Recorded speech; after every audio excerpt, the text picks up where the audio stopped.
Nous sommes réunis ce soir pour rendre hommage aux victimes du massacre du 17 octobre 1961. C'est la première fois que notre ville organise cette cérémonie à l'occasion de l'inauguration d'une plaque commémorative.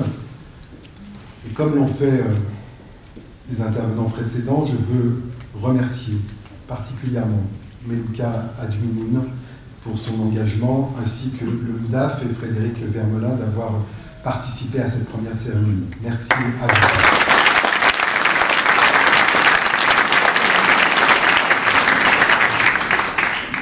Cet hommage, nous le rendons à l'ensemble des victimes de la répression meurtrière et à leurs familles. Cet hommage, nous le rendons aussi pour tous les Villeurbanais. C'était il y a 63 ans, jour pour jour. La guerre d'Algérie dure depuis 7 ans. Sur le terrain, l'armée française mène des opérations militaires contre les Algériens qui veulent leur indépendance. Cette guerre sans nom a déjà fait des centaines de milliers de victimes. Sur le sol français, les attentats des partisans de l'Algérie française, l'OAS, commencent. La torture contre les nationalistes algériens s'intensifie et les commandos du FLN abattent des policiers. Le 17 octobre, pour protester contre le couvre-feu en vigueur depuis le 5 octobre qui impose aux seuls Français musulmans d'Algérie de s'abstenir de circuler la nuit dans les rues de Paris de 20h30 à 5h30 du matin. Le FLN appelle à une manifestation pacifique. Dès la fin de l'après-midi, des milliers de manifestants descendent dans les rues de Paris. Beaucoup sont des travailleurs immigrés venant de toute la région parisienne, des bidonvilles de Nanterre, d'Asnières et de Gennevilliers. Il y a des femmes, des hommes, souvent en tenue du dimanche. En face, le préfet de police Maurice Papon a mobilisé 1650 policiers et 24 pelotons de gendarmerie mobile. Les premières brutalités interviennent dès 18h dans le quartier Opéra où sont cueillis les Algériens qui arrivent par le métro. Dès les premiers engagements, au pont de Neuilly, des coups de feu mortels sont tirés par des membres de forces de police auxiliaires sur une foule dépourvue de toute arme. Rapidement, des dizaines de personnes sont jetées dans la Seine, depuis le pont Neuf d'Argenteuil, depuis le pont de Maison, d'Asnières, depuis le pont Saint-Michel ou le pont de la Cité. En quelques heures, la Seine devient rouge du sang de ces noyés par balles. Sur le boulevard Saint-Michel et dans tout le quartier latin, de l'Opéra à la place de la République, des hommes blessés à la tête et aux bras trouvent refuge dans les métros. Sur les trottoirs, des chaussures perdues, des vestes déchirées, des flaques de sang, et de nombreux blessés gisent au sol. Le 17 octobre 1961, les Algériens furent tués par balles afin de stopper leur démonstration pacifique. Mais c'est surtout une violence sans limite qui s'exprima. De nombreuses victimes sont mortes sous les coups des matraques portés par les agents, parfois après leur arrestation. Des dizaines d'autres sont jetés dans la Seine. Plusieurs périssent par étouffement après avoir été jetés à terre et recouverts par des amas de corps. Avant même les premières arrestations effectuées ce jour-là, la réquisition exceptionnelle du parc des expositions en fin de matinée atteste que la préfecture de police ne se plaçait pas dans une logique de maintien de l'ordre. Afin de contrecarrer cette manifestation et d'empêcher l'organisation symbolique d'une visibilité algérienne dans les espaces urbains bannis et au moment interdit, elle préparait en fait une rafle gigantesque.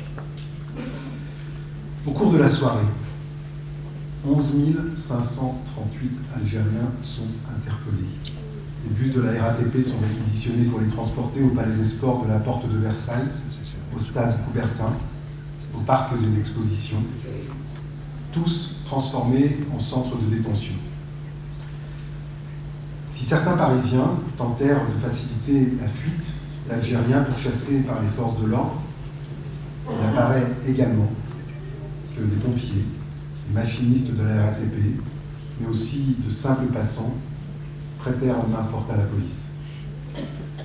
Au total, ce 17 octobre 1961 ne fut à aucun moment un exercice de maintien de l'ordre, mais bien une véritable chasse à l'homme, fondée sur des critères raciaux,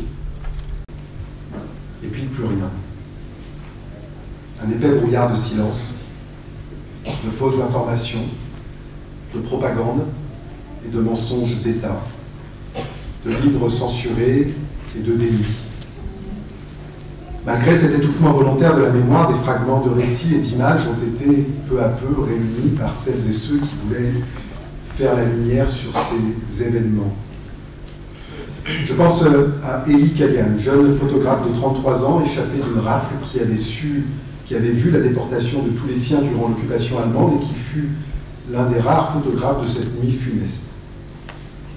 Sur une quarantaine d'images, le bain révélateur de son laboratoire a fait réapparaître les visages et les silhouettes des victimes.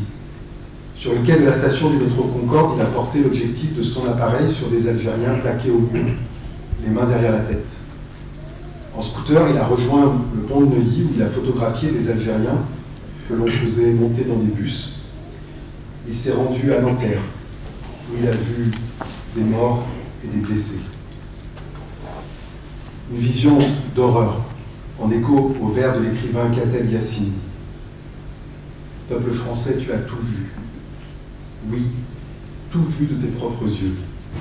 Tu as vu notre sang couler, tu as vu la police assommer les manifestants et les jeter dans la Seine. Ces morts n'existeront jamais dans le communiqué officiel de la préfecture de police, qui faisait état de 2 morts le lendemain de la manifestation. La mémoire, elle, s'est transmise dans les familles. Les enfants ont cherché à comprendre, les parents ont commencé à parler.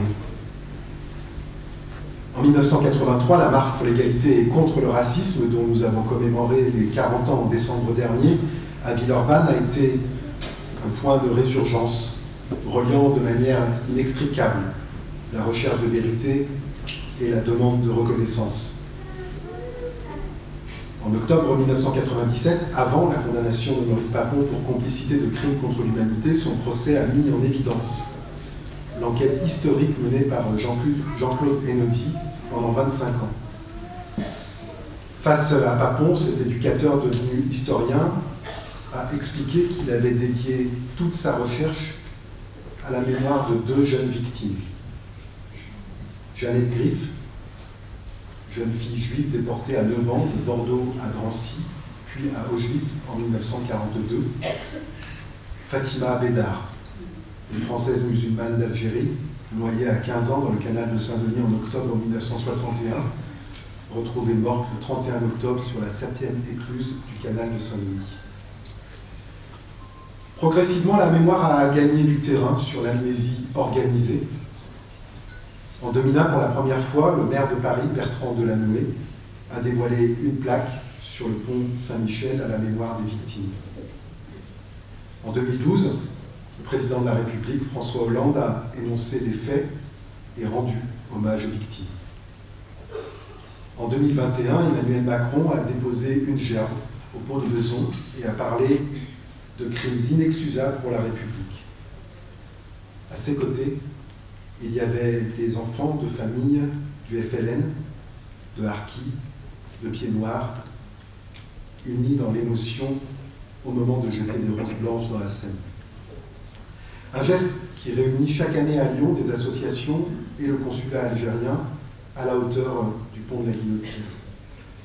Un geste que les athlètes algériens ont porté aux yeux du monde lors de la cérémonie des Jeux Olympiques de cet été. Aujourd'hui, 17 octobre 2024, en organisant cette commémoration à Villeurbanne, nous rappelons tout simplement que cet événement tragique fait partie de l'histoire de France. Et c'est précisément parce que cette date a été si longtemps effacée de notre mémoire en France comme en Algérie que que nous devons la regarder en face. Nous, élus de la République, nous ne sommes pas des historiens, mais nous pouvons porter une parole qui s'appuie sur la matière historique et faire nôtre cette phrase de Patrick Boucheron, historien. L'histoire est l'art de se souvenir de ce dont l'homme est capable, du pire comme du meilleur. En regardant droit dans les yeux avec lucidité les pardons de notre histoire commune, nous faisons une place à toutes les mémoires blessées par la guerre, les exactions, le déracinement.